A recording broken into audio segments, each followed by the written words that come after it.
Hey, this is Jim Reed with Next Level Coaching, powered by Summit Funding. We do these interviews 2 a month. And the reason for these interviews is I want to interview the best that Summit Funding has to offer. And I may even go outside of Summit Funding at some point, some of my friends that do a really good job being originators. And I want to interview them, get to know them so that you guys can see them, see who they really are, and learn from them so you can grow your own business. I mean, really what Summit Funding is a growth company that happens to do mortgages. And when I first heard that, Krish, I kind of thought it was a sales pitch. Yeah. But it's not. I mean, I look around and all the training we have for mortgage loan apprentices, the biweekly trainings we have for loan partner 1s, loan partner 2s, branch managers have biweekly training for people developing their skills. It's just the truth. We're a growth company that happens to do mortgages. So join me in welcoming Krishneel Sharma. Krishneel Sharma is a loan officer, top 10 loan officer at our company for the last couple of years. And he started off as an MLA, a mortgage loan apprentice on a team. And so I asked him to join me and do a little interview. So thanks a lot, man. How's your day going? It's going good so far. It's 10 a.m. here in California, same time as you. So everything's good so far. So far, no broken loans yet. Exactly. All I do is wait. Like for me, I start my day. I got to get things done by 10 because after that, I'm just fixing stuff. So it's funny you bring that up. So tell us a little bit about how, I want people to get to know you better. So tell us how you got into the mortgage business. Yeah. So before I actually started mortgages, tomorrow's my 9-year anniversary at Summit Funding. And I've been doing mortgages for a total of 16 years. So I started when I was 19. But before I started, I worked at a grocery store as a checker and a bag boy. And surprisingly, a natural foods and floral manager, which I'm serious. And I was not good at it. That's crazy, man. I started in the mortgage business too. I think, by the way, if you have kids out there, it's a great place to start. Oh, anyways, keep going. It's the best. It teaches you how to deal with all walks of life and have a manager that thinks they're very important. True story. I had that too. So it was Christmas when I was 19. So what's that, 16 years ago. And I had a cousin that worked in the mortgage industry, and he did like accounting. And we were sitting around on the couch and I was like, man, I need to do something different than the grocery store. And he's like, well, I'll get you an interview at this mortgage company I work at. Maybe you could file some papers or something. And I said, that'd be great. What does it pay? and he's like $13 an hour. And I was like, well, that's $2 more than I make right now. So I'm in. Nice. And so he got me an interview, and I bombed the interview because I was 19. And he talked the manager at the time into giving me a second interview. And so they did a full panel interview with a manager, one of the owners, a loan officer, and there's one other guy in there. And they asked me a question about why I wanted this job. And the guy said, I took my hands and put them under the table and said, if you guys don't hire me now, I will be back in 6 months, and one day I will work for you. And he said he liked that I hid my nervousness. And so they gave me a job and I started a month later. And that's how I started in the mortgage industry. Were your hands shaking? Oh, I was as much as any person could shake in the moment. Really? Yes. Oh, that's awesome.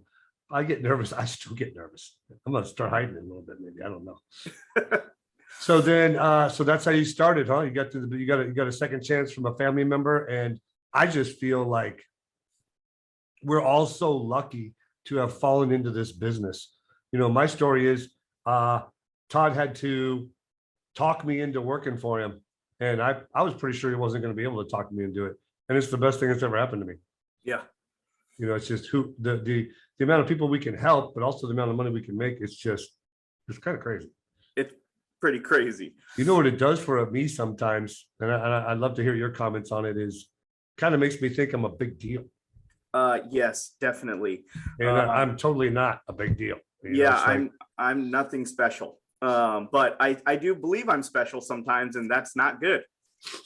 What happens to you when you start believing the headlines? What's happened to you in the past?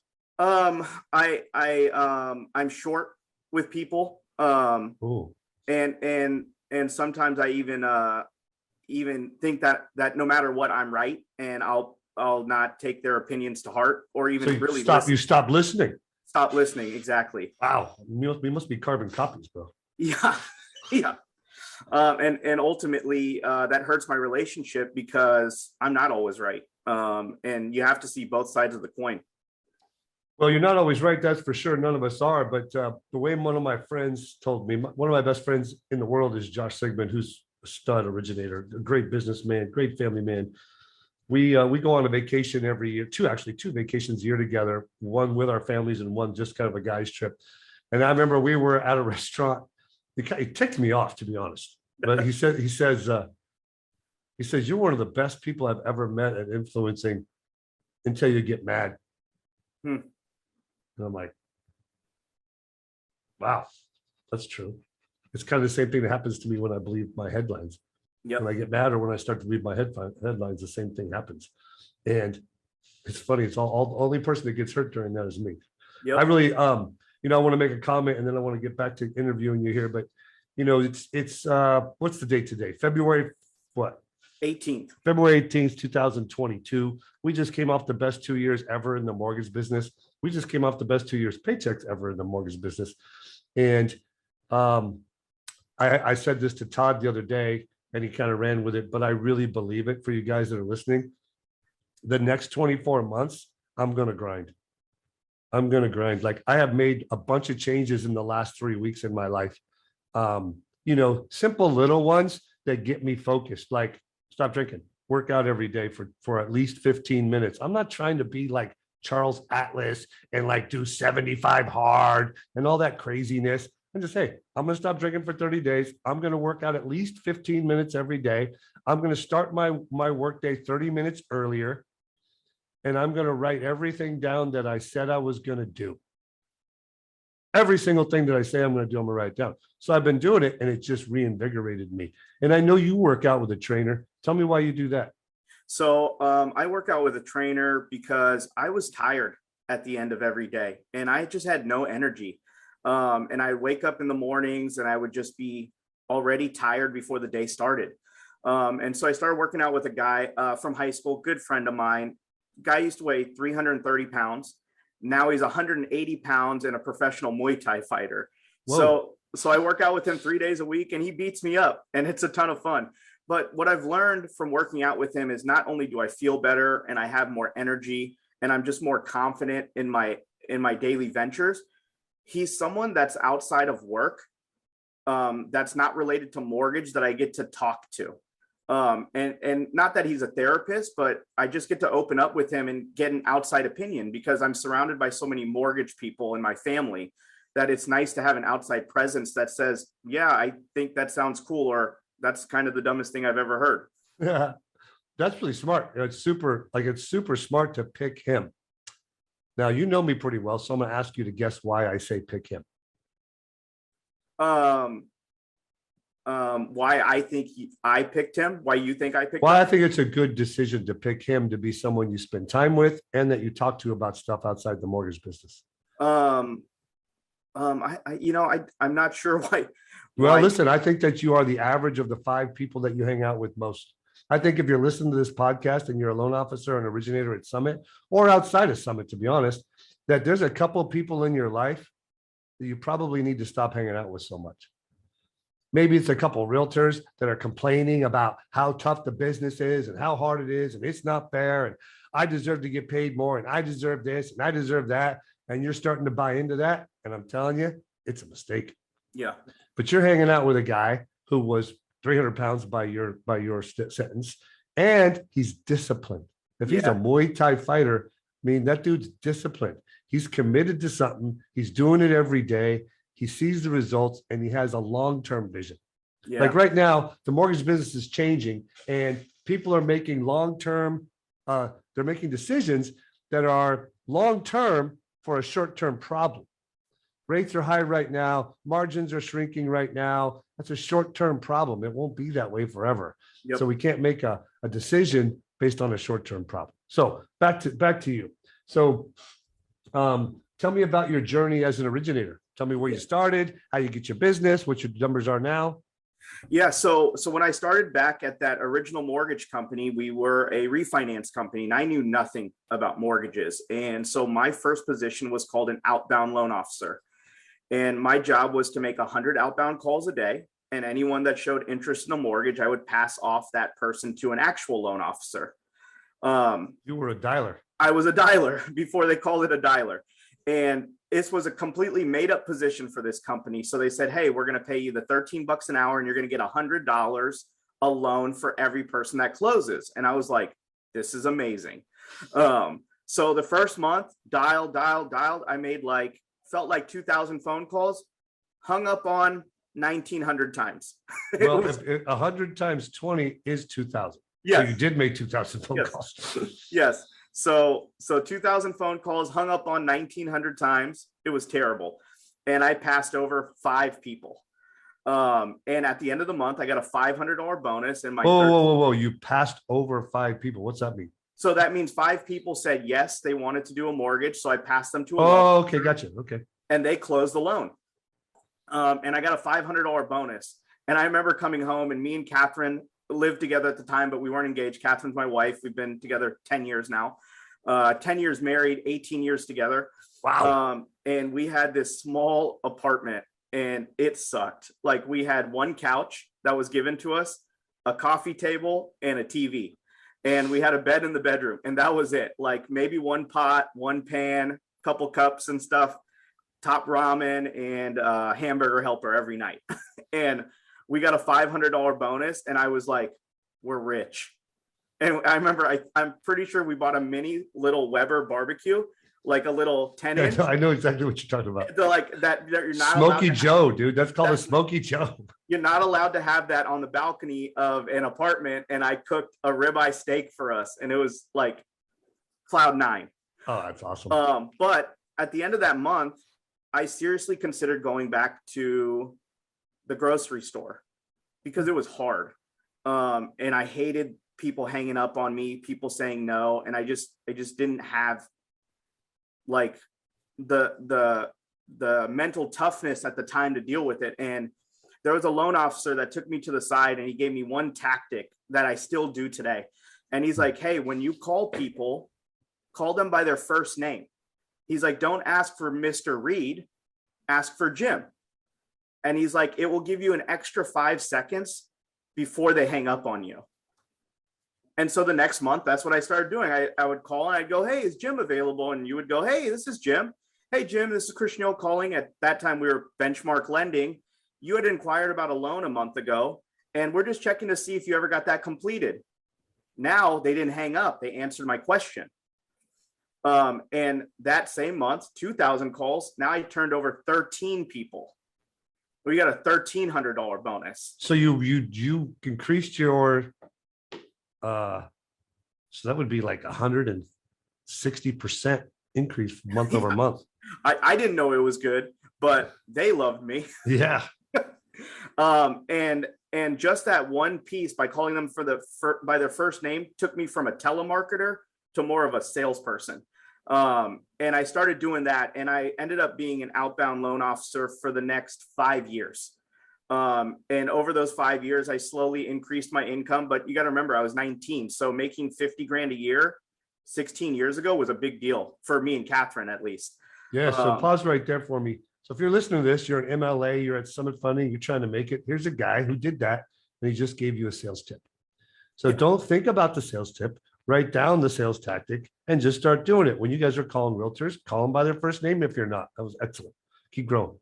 So I did that for 5, almost 6 years, and I just got burnt out on making the phone calls. And I was doing good. I went from 45 grand a year to 65 grand a year over that 7-year period, right? And for someone who barely graduated high school and didn't go to college, like, I thought I'd hit like. So you did that dialing job for 7 years? 7 years. I did not. You may have told me that in the past, buddy, but I didn't know that. No wonder why you're so good. Yeah. Like, just I think people, especially right now, because of the last 2 years, Krishneel, people think this job is easy. Yeah. And it's not.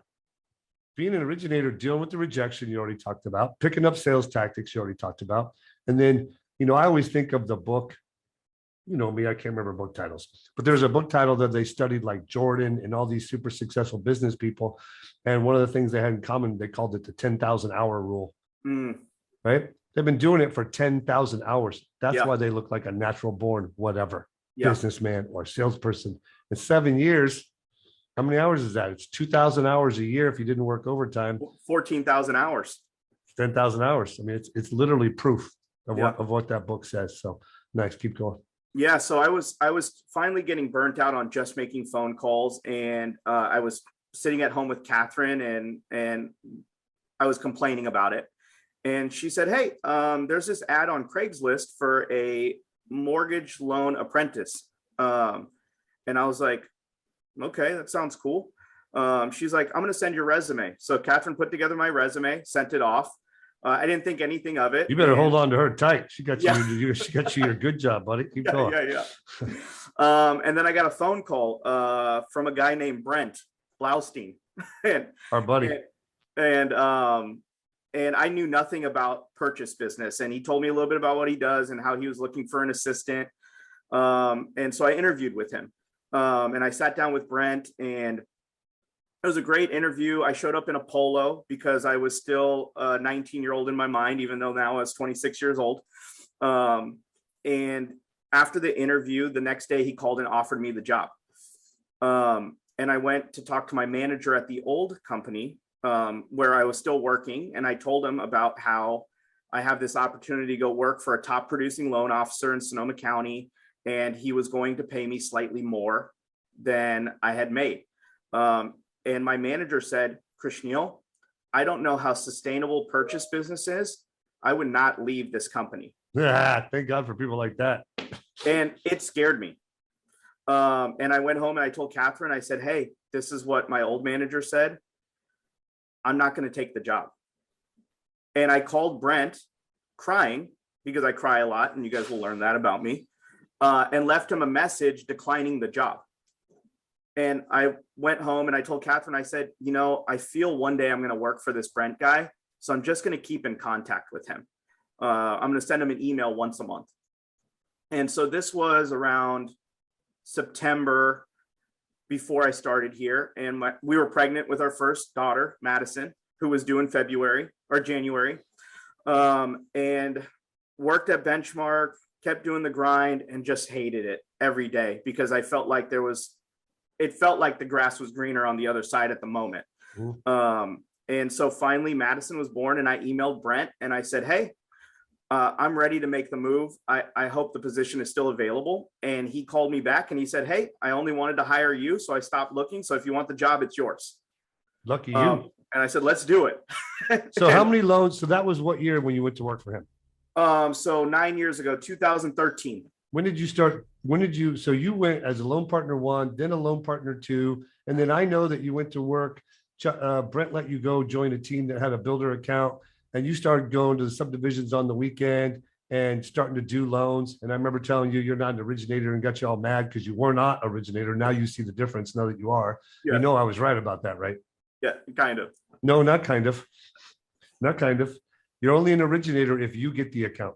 That's true. If you're listening and you're an MLA and you think you're the originator, but you're getting handed leads, you are not the originator. There's a big difference between an originator and a loan officer. And the difference is the paycheck. When you're the originator, you get the paycheck. When you're a loan officer on a team and they're handing you business to just take care of, that's not a really big paycheck. So let's go through some numbers. So when did you start originating by my definition? What year was that? Started 5 years ago. So 2016, 17. So that's when you kind of stepped out of that builder account, and we lost that builder account because, well, let's be honest, because you and that guy, the guy who had the account, were kind of fighting over the account, and the account said, "Oh, I choose neither of you," and left. Exactly. So yes. If you're listening and you're a loan rep and you're at a branch, and there's a realtor out there, and you're like, "Oh, that's my realtor." And then the other loan officer, "No, that's my realtor." And you call the realtor and be like, "Hey, I can help you. You don't have to use Billy Bob. You can use me." I'm telling you guys, don't do that. Yeah. All that's going to happen is that real estate agent is going to choose neither of you. They don't want to deal with that energy, right? The realtor, the builder, they decide who their account is, who their loan officer is, not us. What we do is take care of people, educate, communicate, close on time, and people complicate that. So you started 5 years ago. The first year as an originator, how many loans did you close? I closed 98 loans that first year. And how many of those were from the previous builder account? Half of them, 50%. So you closed 48 loans of your own origination that year. Exactly. That's the way I see it. Yep. I closed 48 of my own loans that year. Second year? Second year, I closed 128 loans. How many of those were from that previous builder? None from the previous builder. I had gotten a new builder account myself, and about half of those were builder deals that year. Well, builder deals are fine if you originated them, which in this case you did. So I really teach the three pillar business plan, or the 3-pillar stool. You know, you guys should be getting business from realtors. Everybody should be getting business from realtors. We're always chasing realtors. Database, all your friends and family and past clients. That's a source of business for you. And then you got to pick one more. It could be builders. It could be CPAs. It could be financial planners. I don't really like that one at all. But it could be an affinity program. Like I coach a guy right now who has an affinity program with a hospital. So the hospital, he offers some kind of a discount, and all the people at this big hospital, he gets access to them, and he closes some business from them. I call that an affinity program, something like that. So 3 pillars. Yours are realtors, builders, and past clients, just like mine. Yep. So we went 50 to 150. About 120. 120. Really big growth spurt. What do you attribute that to, that big growth spurt? I mean, you went from, that's more than double. I think at that point, I had established good relationships with realtors that were in the cities that I was sitting in the subdivision. So what I would do, and I think everyone should do this if you have a builder account, is call the biggest, baddest realtor in town and let them know you can give them referrals from people that don't qualify in the subdivisions. And what I mean by that is someone may come into a subdivision looking for a $500,000 home, but only qualifies for 450. Well, the builder doesn't refer those out, but you have the ability to send them to a local realtor and therefore ask for their business in return. Super smart. So then how about the year after that? How many did you do? So then the year after that, I went to 156 units. So I only increased about 30.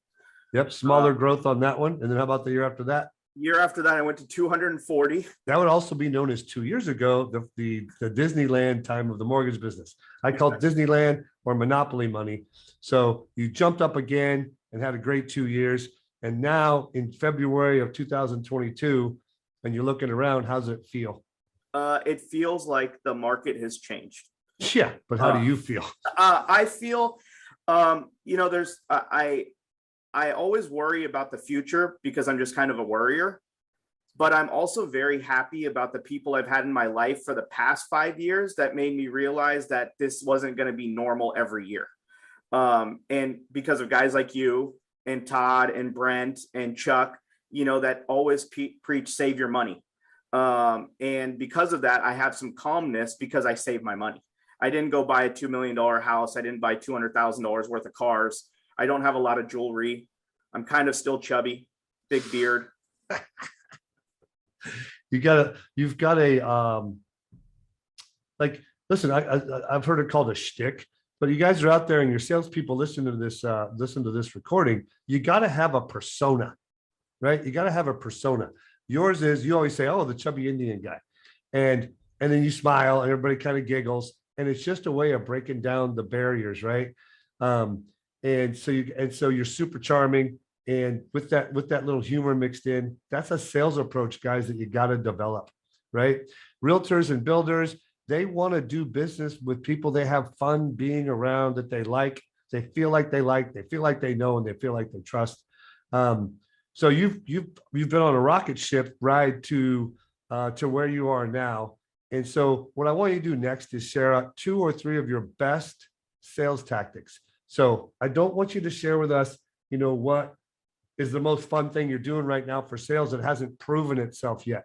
Yeah. Right. I want like things that you've done, like the one you gave me just now, where, hey, I work in the builder subdivision. And while I'm sitting there, any leads I can get, I call the top agents in that market and let them know, hey, I'm Jim Reed.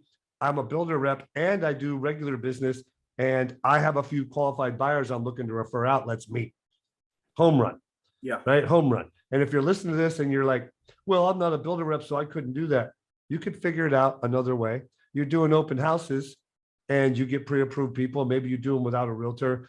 Maybe you're doing some, I hate to say this, maybe you're doing some advertising. I don't like it. You know, I don't like it. I don't believe in it, but maybe you are, and you're developing some people to get pre-approved and that you can refer out. It's a great way to meet good people. Now, I'm going to tell you guys all this. If it's in the market that you live in, so an example for you is you do business in Petaluma where you live, but you do business in the Central Valley where you don't live. Exactly. If you came up with a borrower who was pre-approved, an orphan borrower looking for a realtor in Petaluma, you better give it to someone you already do business with as a thank you. Don't be giving those deals, guys, to new realtors you don't work with, because that new realtor is not going to respect you and reciprocate. I promise, I've tried it for years. It don't work. So good. I just wanted to clarify that. So your best 2 or 3 tactics, because I'm going to be writing them down. You're a great salesperson. Yeah. One thing I'm known for is I go after builders. Builders aren't overnight accounts. You don't just call someone and they say yes. And they take a lot of time, and they take a lot of persistence and slightly annoyingness. And one time a builder even told me that. I had emailed a VP of a company for 9 months straight, just asking questions about the development just to get a meeting. And finally, after what kind of questions? I asked him how many homes the current projects were, who his current in-house builders So were. you would just be like, hi, Mr. CFO, my name is Krishneel Sharma. I'm with Summit Funding. This is all in an email, right? And Yep. hey, I was just curious, how many lots are you guys going to be developing out there? Exactly. That's it. And say, okay, thanks for your time, Krishneel Sharma. That's all you would do. Yeah. Well, and I'd ask her a meeting at the end of the question. Nice. You know, I'd love to meet with you and talk about it in person or something like that. Exactly Cool. right. So that's a great tactic. A simple email over and over and over again to a business person, like a really good agent or a builder or the HR director at a hospital, you know, once a month, kind of keep on staying in front of them and not giving up. Excellent sales tactic. Keep going, buddy. So I did that for 9 months. I finally sat down with him. He agreed to have a lunch with me. And at the end of the lunch, because I'm always the funny guy, I said, hey, why'd you meet with me after 9 months? And he's like, because you're persistent and slightly annoying. And so what I took from that was I wasn't too annoying, and that's why he met with me. And so that's why I think the once a month thing works. So that was one thing that I do when I go after builder accounts. You can't give up after the first 6 or 7 maybes and no's and canceled appointments. It is so true. There's a realtor I work with today named Kelly Pressler, and I called on her for 8 years. I just liked her.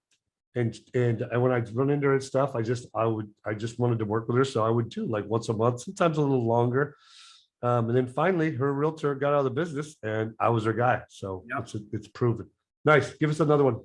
The other thing is I truly believe you have to tell everyone what you do, whether it's directly of trying to get business or just mentioning it in a conversation.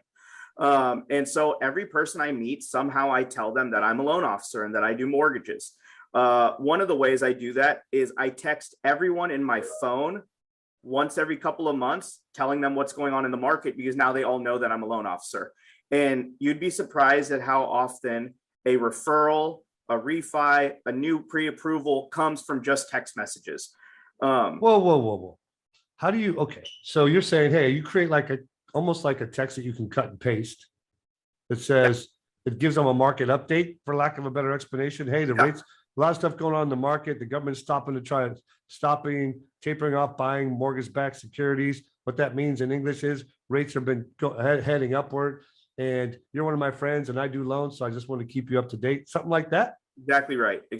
And what triggers you to remember to do it? Like, how do you tactically remember, and how many of those do you do a month? So I send out at least 100 texts. I do them once a month, and they're calendared with my loan partner one. She's like, hey, today's text day. And I said, okay, time to send some texts. So, wow. So you have text day once a month where you blocked out an hour or two, and you're going to, you just start going through your phone. You create a text, start going through your phone and cut and paste it and send it out to people you think maybe. Just copy and paste, right? It takes 12 to 15 minutes. Half the people respond. And what's cool about it is you just get to talk to people you don't actively call. Hey, you know what I'm gonna do right now? I'm looking up. You keep talking. I'm gonna look up how many contacts I have on my phone. Oh, I mean, if I look at my phone, I probably have 1,000 contacts in it, right? So, it would take me 10 months before I get through everyone, and then they'll get another text 10 months later. So that's one of the things I do. The other thing is very conversationally. Wow. I ask every person around me a question that will end up having them ask me what I do. And so, for example, I'm at softball practice with all the softball dads, and we're coaching, and I'll be at second base with one of the other dads. I go, "Hey, you live here locally?" And they'll be like, yeah. "Oh, you live in Runner Park? You buy your house here?" They're like, "Yeah, I bought a house." I'm like, "Oh, cool. When did you buy it?" And they don't know I'm already apping them.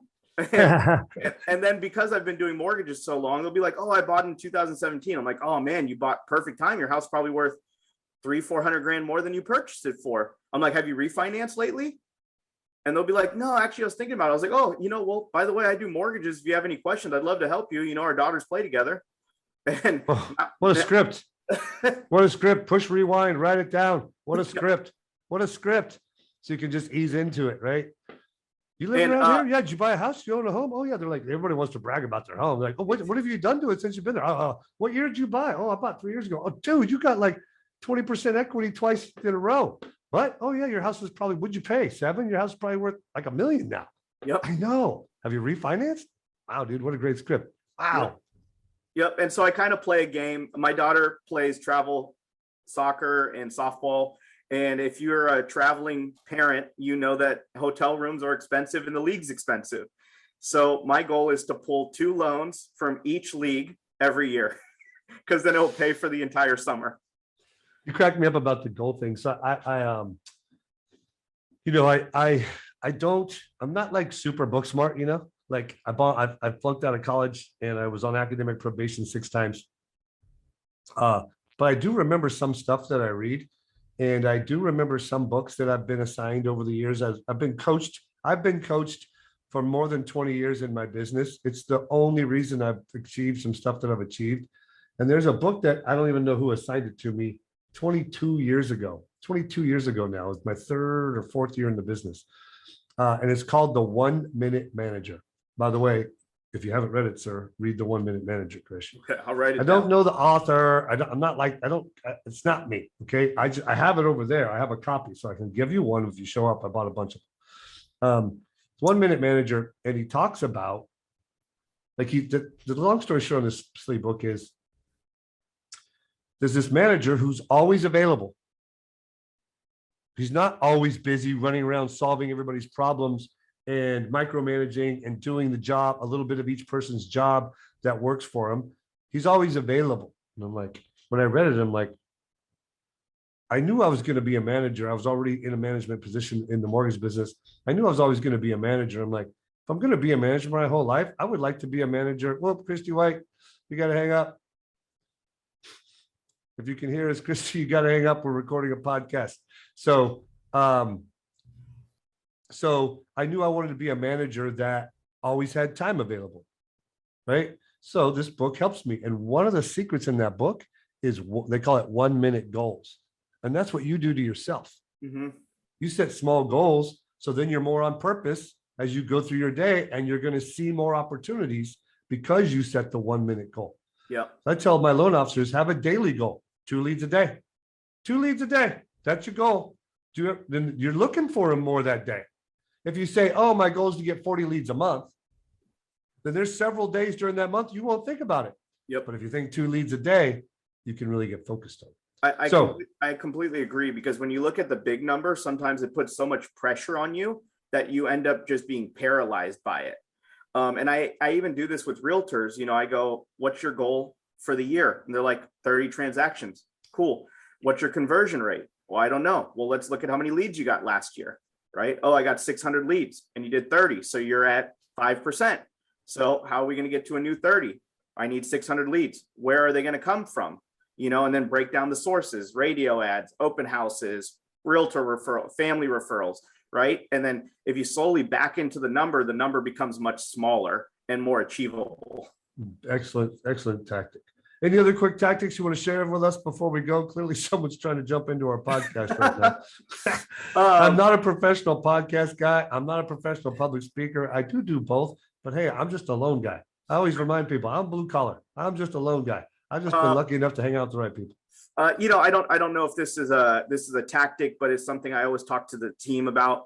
And I believe if you truly take care of the world will take care of you. And what I mean by that is do what's best for the client, not what's best for you. Because if you think about yourself, it'll always end up bad. I'm going to call it Sharma karma.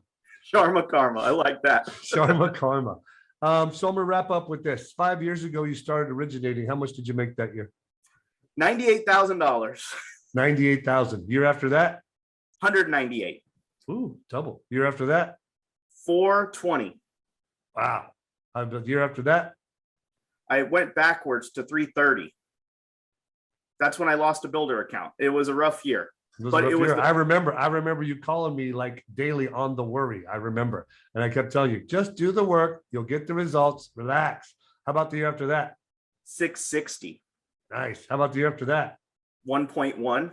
Year after that? Last year, 1.25. So over $1 million twice, been an originator 5 years. I know, and I can tell everybody because I was the one who coached you, you were coached the whole time. I was coached the whole time.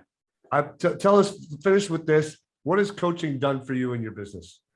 Coaching has allowed me to structure my day in a way where I'm able to get more things done than I ever thought was possible.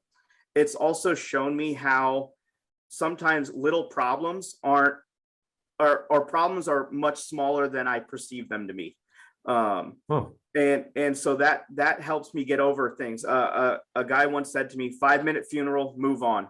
I used to have 5-hour funerals, and what you don't realize, or 5-day funerals, 5-day funerals, or 5-month funerals. And you know, when you let something distract you for that long, you're just missing that next opportunity.